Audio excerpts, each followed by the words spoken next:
Now let's move on to water pollution.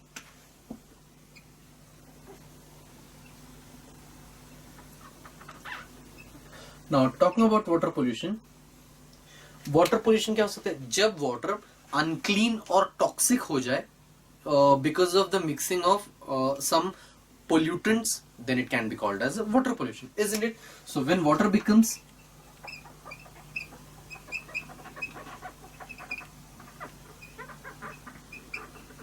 unclean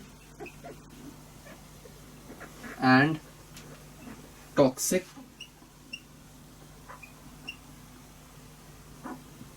due to the mixing of due to various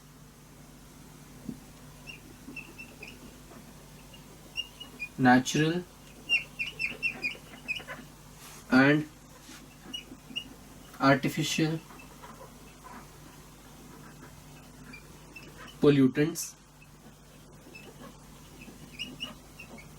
then it's called water pollution.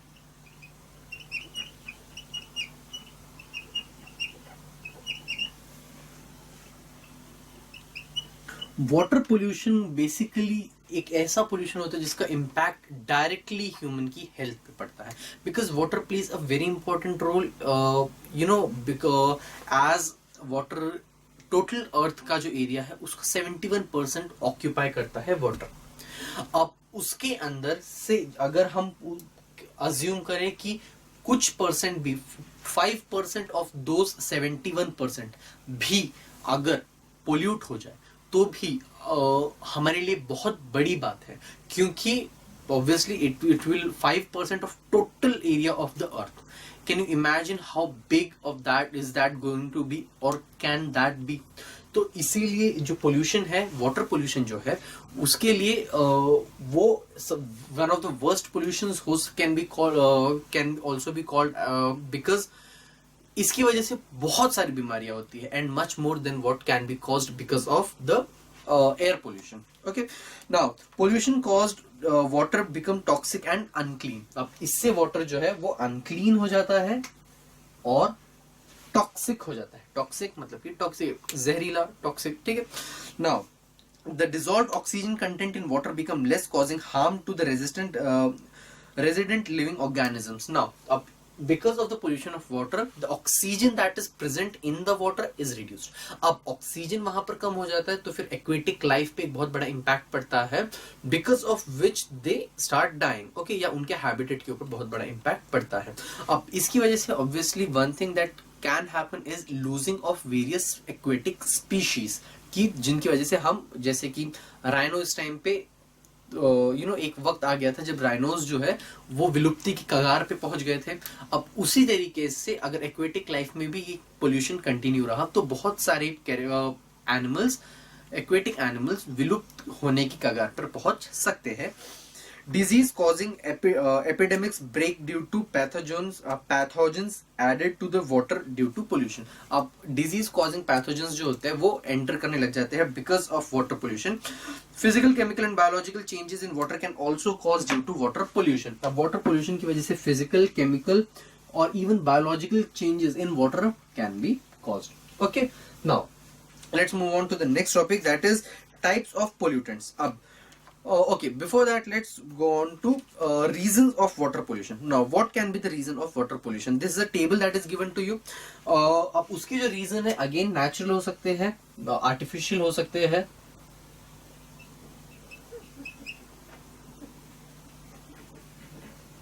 water pollution. Now natural reasons. Okay, talking about the natural reason, first one is aquatic weeds.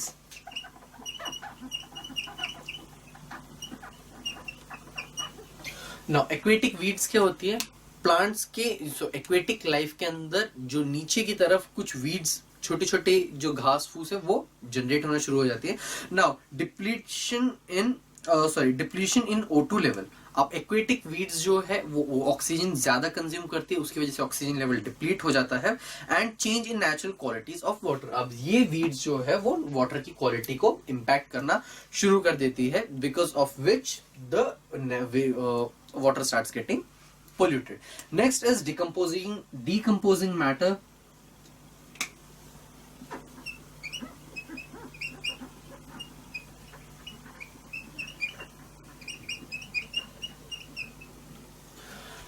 Okay, now decomposing bodies of plants and animals. Obviously plants और animals जो body के जो समुद्र के अंदर जिनकी death होती है, obviously उनको water के अंदर ही decompose किया जाता है, तो because of that decomposition also water gets polluted. One more thing, there are various religions, there used to be at least जब dead bodies को corpses को पानी के अंदर ही बहा दिया जाता था विदाउट बरिंग, अब हम जलाया करते हैं या गार्ड बड़ी सॉइल में बरी करते हैं, but there was a time जब हम समुद्र में बहा दिया करते थे, तो that is also one of the reasons of decomposing of water pollution. Next is mud या फिर sludge.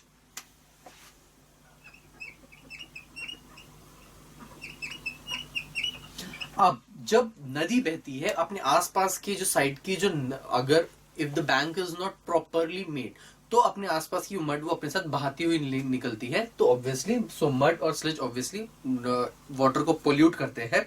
Microbes like fungi and bacteria.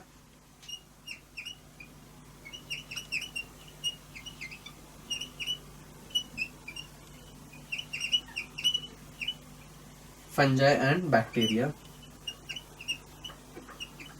अब सॉइल के वाटर के अंदर obviously there are various microbes, fungi etcetera develop होने के chances बढ़ जाते हैं. फंजाई वाटर के अंदर बहुत जल्दी ग्रो करता है, क्यों? क्योंकि आपने देखा होगा थोड़े दिनों तक भी अगर आप किसी जगह पे वाटर को रख दो तो वहां पे अपने आप थोड़े टाइम के बाद ग्रीन ग्रीन ग्रीन ग्रीन वो कलर होने लग जाता है, because of the development of fungi. वो वाटर को पोल्यूट कर देता है और ऑब्वियसली वहां पे बैक्टीरिया जो है वो वाटर को हार्म कर देते हैं.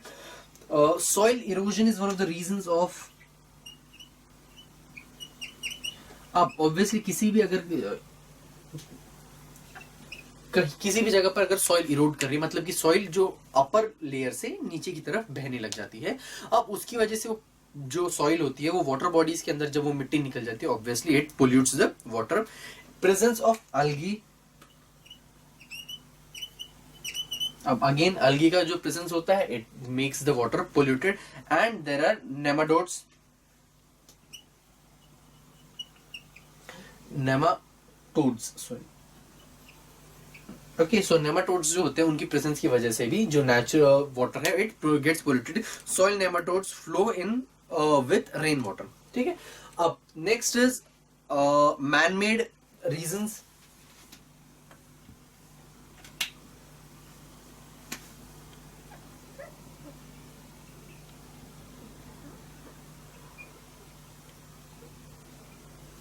Sewage waste. सबसे पहले तो हमारी जो यूजुअली वेस्ट प्रोडक्ट्स है हम लोग उसको वाटर बॉडीज के अंदर डालने की कोशिश करते हैं. Not only us, industries, factories etcetera etcetera. तो sewage waste is one of the reasons of water pollution. Domestic waste, sewage from village and cities is disposed of in river water. So cities या फिर जो villages है उनका जो domestic waste होता है, जो घर से निकलने वाला कचरा होता है, it is decomposed in water. So obviously it is going to pollute the water. Next is industrial effluents.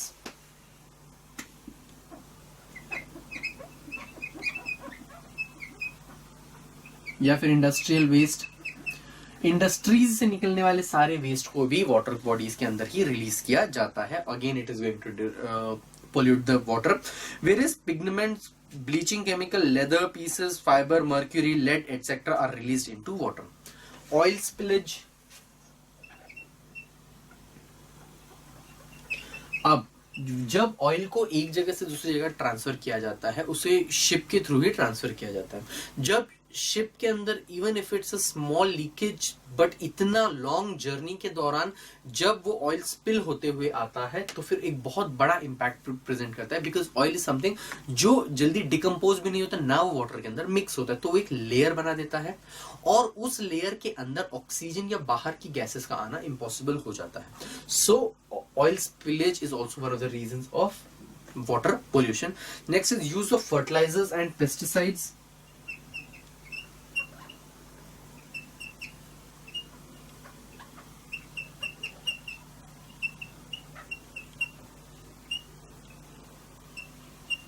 अब फर्टिलाइजर्स और पेस्टिसाइड्स जब हम यूज करते हैं उससे भी वाटर बॉडीज पे इम्पैक्ट पड़ता है. Next is okay, KNP NPK. N is nitrogen, P is phosphorus, K is potassium containing chemical fertilizers. Pesticides like adrene, chlorine, carbonate containing pesticides flow and mix with water. तो जो fertilizers और pesticides होते हैं वो flow करके water के अंदर end में release हो जाते हैं. Other reasons, अब disposable of human waste, washing of clothes, decomposing hemp and flax in water, decomposing or discomposal of ashes, floral offering to God, water from thermal power plant etcetera, ये सारे reasons भी हो सकते हैं manmade. मतलब कि basically वो सारे रीजंस जो इन सब के अलावा है. एग्जांपल, पानी के अंदर जाकर कपड़े, नदियों के अंदर जाकर कपड़े धोना, नदियों के अंदर जाकर नहाना, अस्थियों को नदियों के अंदर बहाना etcetera. There are an number of reasons जब हम वाटर को पोल्यूट करते हैं. तो अब वो सारे जो रीजंस होते हैं they are man made reasons. तो obviously we can not control the natural ones, but man-made reasons are the man-made reasons for water pollution can be controlled as they are in our hands. हम लोग चीजों को जब पानी में decompose करते हैं उससे बेटर अगर हम उनको बाहर ही डिकम्पोज करने का कोई तरीका पता कर ले तो it would be things will get much easier.